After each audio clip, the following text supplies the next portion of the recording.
you're a Jane Austen fan, you may notice something interesting about the bad boys and girls of her novels. A lot of them have names starting with W. John Willoughby in 1811's Sense and Sensibility is the villain. George Wickham, sounding a lot like Wicked, is the bad boy in 1813's Pride and Prejudice. Mrs. Weston, leading main character Emma down the wrong romantic path more than once in 1816's Emma is apparent. But by 1817, the W character has changed from bad to good, with Captain Frederick Wentworth of Persuasion proving his mettle more than once. Austen was very aware of different names and experimented with them from childhood. You can learn more about her use of names in her unfinished novel Sanditon in its video on this channel. But who was W in Austen's life? And did she undergo a similar change of heart towards this person? Let's find out. The years from 1801 to 1804 are something of a blank space for Austen scholars, as Jane's beloved sister Cassandra destroyed all of her letters from her sister in this period for unknown reasons. In December 1802, at the age of 27, Austen received her only known proposal of marriage. She and her sister visited their friends Althea and Catherine Bigg, who lived near Basingstoke. Their younger brother, Harris Bigwither, had recently finished studying at Oxford and was also at home. He would become a lawyer. Bigwither wasn't his original name. The Wither was added when his father inherited Many Down Park in Wootton, St. Lawrence, Hampshire. Such a change of a name would have had an impact on Austen. Bigwither proposed and Austen accepted. As described by Caroline Austen, Jane's niece, and Reginald Bigwither, a descendant, Harris was not considered attractive at the time. He was a red-faced, large, plain-looking man who spoke little, stuttered when he did speak, was aggressive in conversation, and pretty tactless. This provided an almost perfect opposite to Austen's lively, highly social self. Austen had known him since both were young, and the marriage offered many practical advantages to Austen and her family. He was 21 years old at the time of the proposal, the heir to extensive family estates located in the area where the sisters had grown up. With these resources, Austen could provide her parents a comfortable old age, give Cassandra a permanent home, and perhaps assist her brothers in their careers while being friends with her sister-in-laws. By the next morning, however, Austen realized she had made a mistake and withdrew her acceptance and left the home in a carriage. No contemporary letters or diaries describe how Austen felt about this proposal. Irvine described Bigwither as somebody who seems to have been a man very hard to like, let alone love. Irregardless, he would marry in 1804. Did the realization that marriage might mean the end of her writing career influence her? Jane Austen could be rather forthright about this side of married life, once describing her sister-in-law Elizabeth, who gave birth to 11 children, as a poor animal. Bigwither would go on to have 10 children with his wife, and perhaps Jane sensed this. In Pride and Prejudice, the foolish Mr. Collins is a few years younger than his future wife, Charlotte Lucas, who has reached the ripe old age of 27 without being married. This was the same age as Austen, with some of the same anxieties about caring for her parents reappearing in the book. It is also interesting to consider whether Jane might have realized that she still had feelings for another man she had met some years before, perhaps the young lawyer Tom Lefroy, or another man, or perhaps the contrast was too great with another young man she had met by the seaside in 1797, and with whom a mutual attraction had been formed prior to his sudden death, which Cassandra remembered vividly. Was Austen so startled by Bigweather's proposal that she gave her consent without thinking what she was saying, perhaps having had too much wine? On November 2nd, 1804, Bigwither married Anne Howe Frith, daughter of Beddington Framley Frith, Esquire, lieutenant colonel of the Hants militia. The Hampshire Telegraph noticed the marriage. At East Dean Church, Sussex, Harris Bigwither, Esquire, a captain in the North Hants militia, only son of L. B. Wither, Esquire of Manydown, in this county, to Miss Frith, only daughter of Lieutenant Colonel Frith, of the same regiment. The announcement in the newspaper can hardly have gone unnoticed by Jane, and perhaps it rankled for a few years, causing her to remember the W name. When Harris was 13, his elder brother died, meaning that Harris became the heir to the Manydown estate. Steventon, where Austen lived, was 2.5 miles from the Manydown estate, and the families were close. Jane would have met Harris when she was around 14 and he about 8. In a letter in 1796, Jane talks about attending a dance at Manydown, but flirting with Tom Lefroy, making no mention of Harris. Harris was teased by his many sisters for being a stammerer, and described as shy and awkward. Jane's brother James' wife, Mary, described him as very plain in person, awkward, and even uncouth in manner, nothing but his size to recommend him. His father was concerned about his education and hired him a private tutor, Mr. Wallington. He went on to Worcester College at Oxford, but did not complete a degree and returned to live at Manydown.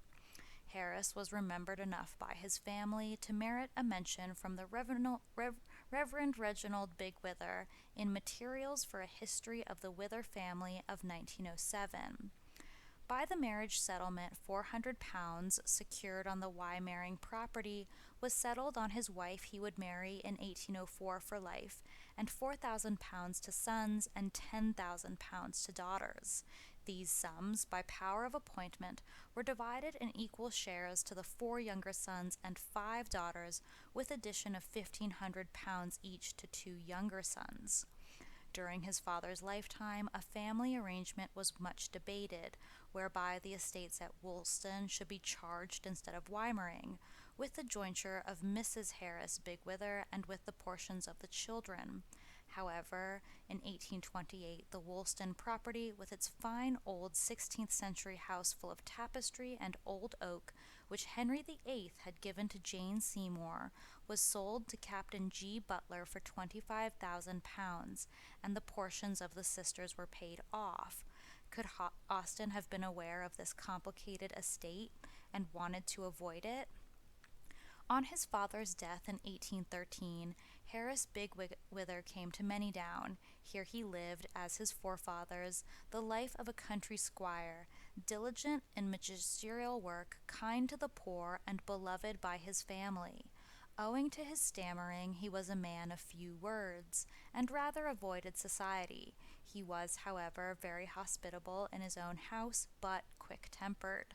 A story is told of him that on the occasion of a visit of the members of the Winchester Cathedral chapter to the lands of the chapter of Manydown, after some dispute as to his own right to cut down timber in the park, Mr. Bigwither invited the Reverend Canons, who were all his personal friends, to dinner, and gave directions to his butler that after dinner the customary bowl of punch was to be made up of a bottle of each of the excellent wines that had been served during dinner. The mixture, as can be imagined, was not appetizing, and after all had tasted with wry faces, he said to his guests, "Gentlemen, my punch is like you. In your individual capacity you are all very good fellows, but in your corporate capacity you are very disagreeable." In 1831, Harris Bigwither let Manydown to Sir Richard Rycroft, and went to live at Tangier Park House, which adjoins Manydown, about 3/4 of a mile to the north on higher ground. Unfortunately, both of these houses have been demolished. The house, park, and farm of 175 acres, which he had long desired to buy from the Sclater family, was at first rented and afterwards bought by his son Lovelace. Here at Tangier, he died suddenly from apoplexy in 1833 in the 52nd year of his age. His widow first went with her daughters to live at Farnham. Eventually, she settled at Winchester, where she died in 1866, aged 83 years. Caroline Austen, Jane's niece, wrote, "I believe the wife he did get was very fond of him, and that they were a happy couple." One of her other nieces, Catherine Hubbock, despite being born in 1818, commented, "I gathered from the letters that it was a momentary fit of self-delusion that Aunt Jane accepted Mr. Wither's proposal, and that when it was all settled eventually she was much relieved. I think the affair vexed her a good deal, but I am sure she had no attachment to him." Her niece Anna's daughter, Fanny Lefroy, was not as kind about the circumstances, writing, "He would take her from the Bath she disliked and restore her to the country she loved. Overnight she experienced a revulsion of feeling. Her decision was a reckless error. It may have been an unselfish one. In the morning she had to be selfish." Let's look at another potential W inspiration. William Wordsworth was a contemporary of Jane Austen's and lived 250 miles north of Austen with his sister in a cottage called Dove Cottage. He was born in 1770 and died in 1850 after Austen's death. He was an English Romantic poet who, with Samuel Taylor Coleridge, helped launch the Romantic age in English literature with their joint publication Lyrical Ballads of 1798. His magnum opus is generally considered to be The Prelude, written from 1799 to 1850, a semi-autobiographical poem which he revised and expanded a number of times. It was posthumously titled and published by his wife in the year of his death, before which it was generally known as The Poem to Coleridge.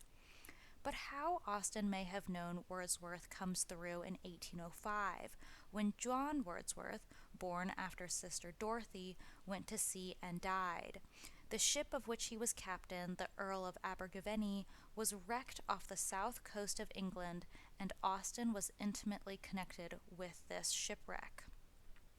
When John Wordsworth died on a ship that sank in rough seas off the coast of Dorset in 1805, William Wordsworth dealt with his sorrow by writing of the calamitous loss, "Sea ship drowned shipwreck, so it came, the meek, the brave, the good was gone, he who had been our living John was nothing but a name." John was captain of the East India Company's largest ship, the Earl of Abergavenny, which sank after hitting rocks shortly after embarking on a trading voyage to China. He was among more than 250 crew and passengers who perished on a bitterly cold February night.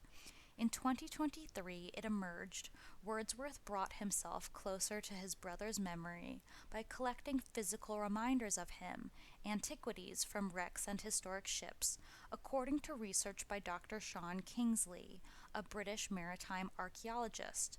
Could one way he brought himself closer to John be speaking with the Austen family, with their connections to the East India Company and naval England? Austen's older brother, Francis Frank Austen, rose through the ranks of the East India Company and outranked John Wordsworth by 1805. In July 1808, Wordsworth's former employer, the East India Company, gave Frank Austen £420 with which to buy a piece of silver plate. This was a substantial gift, perhaps the equivalent of a year's salary, in thanks for his having safely convoyed to Britain from Safe Helena 7 of their Indiamen, plus 1 extra ship. In 1759, Jane Austen's aunt and uncle, the Hancocks, moved from Madras to Calcutta and formed a friendship with Warren Hastings, an administrator with the East India Company who was later made the first Governor-General of Bengal. Hastings was an influential administrator who laid the foundation for British power in India, but had respect for the local ways of government and culture. In Calcutta, the Hancocks became close to Hastings, and they set up various business ventures together. While Jane Austen herself never traveled beyond southern England, the affairs of her well-traveled Aunt Philadelphia Hancock and captivating beautiful cousin Eliza de Fallide were widely discussed at the rectory. According to Jane's nephew, William Austen Leigh, these discussions must have generated an interest in Jane in the affairs of France and India. Were the Wordsworths part of these discussions, with their management of East India Company's largest ship bound for China instead of India in 1805? At the time, Austen was 30 and interested in all of her family's affairs, especially ones of such adventure. The Austens had a lasting admiration for First Governor General of Bengal and East India Company leader Warren Hastings. When Hastings was in England, the Austens probably met him. Perhaps they met his young sea captain, John Wordsworth, too. With a taste for classical learning as well as a great knowledge of Indian culture, Hastings was an inspiration for the Austens. The scholarly Mr. Austen was so impressed by Hastings' knowledge, he urged his sons to emulate him. When Hastings stood trial for charges for corruption in London, the Austen family defended him. Mr. Austen also approached Hastings for help with Jane's brother, Frank's naval career in the East Indies.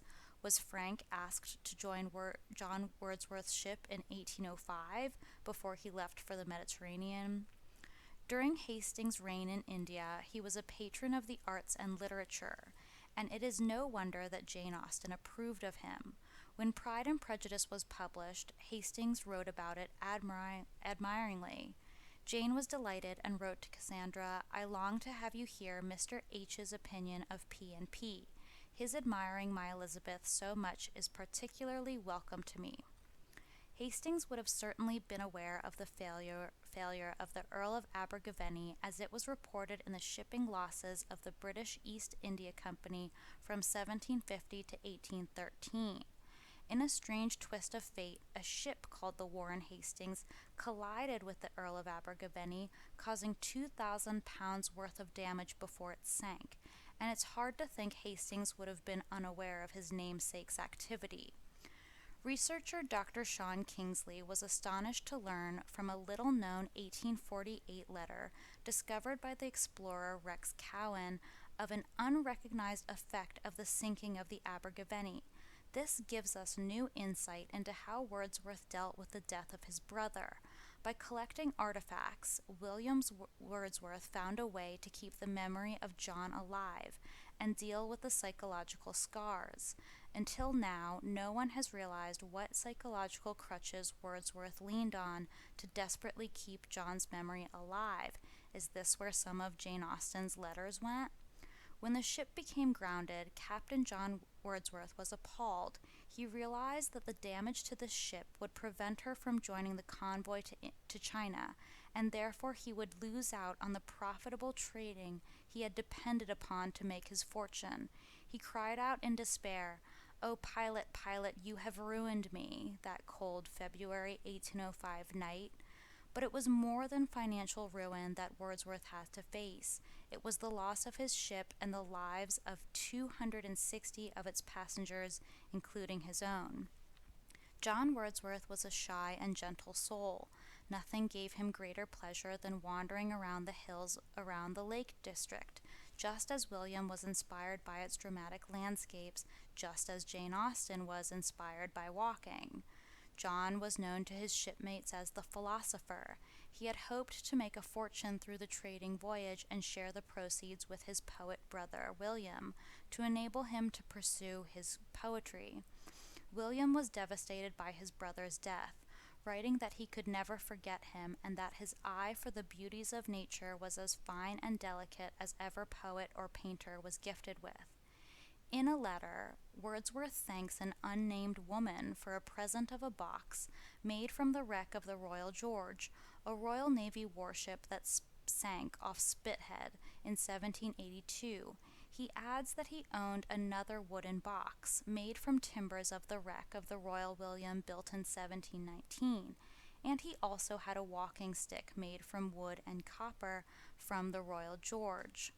In Wreck Watch magazine, Kingsley writes that Commander Wordsworth's East India Company charter was heading out on an 18-month voyage to Bengal and China. The voyage never got going and was its own poetic tragedy, he says. Shipboard conditions were poor.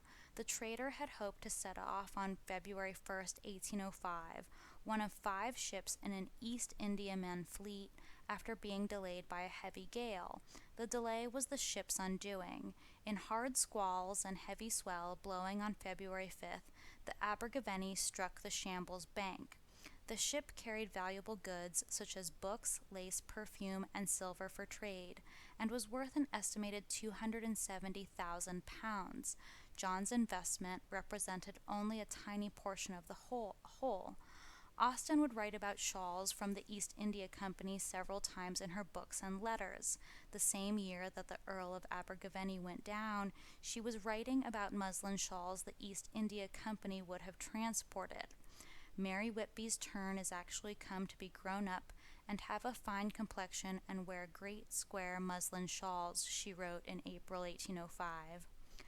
The Earl of Abergavenny encountered bad weather and hit an underwater shingle bank off of Portland and was badly holed. Taking in water, the ship was unable to reach a safe haven despite being just a mile and a half from shore.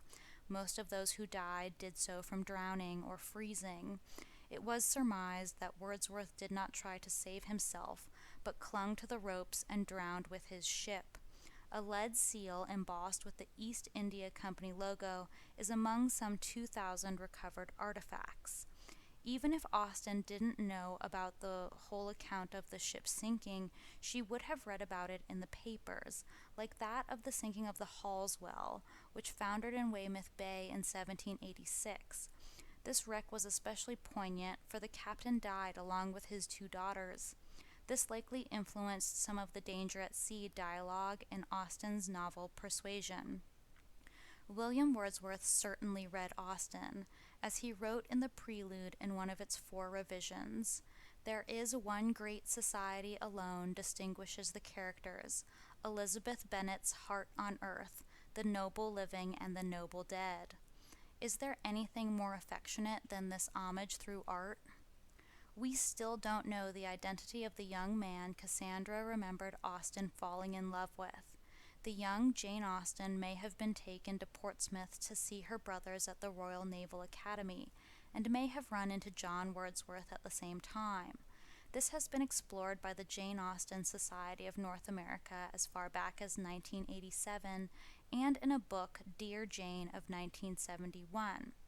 Cassandra Austen told her niece Caroline, some years after Jane Austen's death, of a gentleman they had met one summer when they were by the sea, I think she said in Devonshire, who had seemed greatly attracted by my Aunt Jane.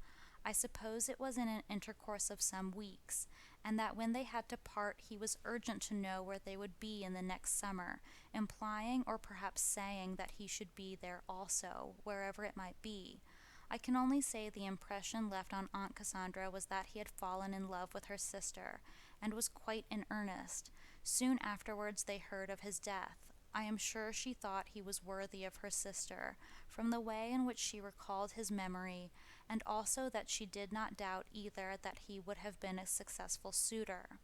Francis Ward Cornish comments, the dates are uncertain, the evidence inconclusive, but it seems highly probable that a severe disappointment in love, and not improbably the death of the lover, took place somewhere near the end of the century, when Jane was staying in the west of England, nor is it unlikely that this sorrow indisposed her to writing, and rendered a period of 12 years after the fact unproductive. In the book Dear Jane, the name of the unknown lover of Jane Austen is suggested to be Captain John Wordsworth, younger brother of the poet William. In Dear Jane, mention is made of John Wordsworth's ship, the Duke of Montrose, being on the South Devon coast in July 1797 and kept there until September. Research revealed that the ship began the journey from the Downs in May round to Portsmouth, where Austen might have been, on its way to India, and from there China. The crew of the ship were anxious about the seaworthiness of the vessel, and ugly rumors were spreading about the crew when it was time to leave Portsmouth. The crew refused to comply with the order to weigh anchor until the leak they complained of were dealt with. they became increasingly mutinous, and one of the passengers, Charles William Johnson, may have tried to help the captain Patrick Burt. He was threatened by the mutineers in response. But, as we are told by his son years later in his account of his father's experience, his life was saved by the action of the second mate, John Wordsworth, who quelled the mutiny, became a hero, and saved Charles Johnson's life. There is a strong possibility that the Austen family were on holiday that summer of 1797 too, which they called a ramble, when they were by the sea, somewhere near the end of the century. Cassandra had sketched Austen by the sea in 1804, and the sisters were looking forward to spending time in a bustling sea town.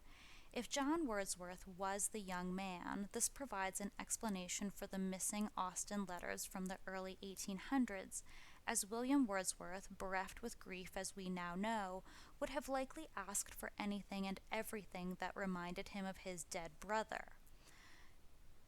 As we know from Jane Austen's letters, the summer of 1798 is spent partly at Godmersham, and the summer of 1799 partly at Bath. We don't know where they were until the beginning of November 1797.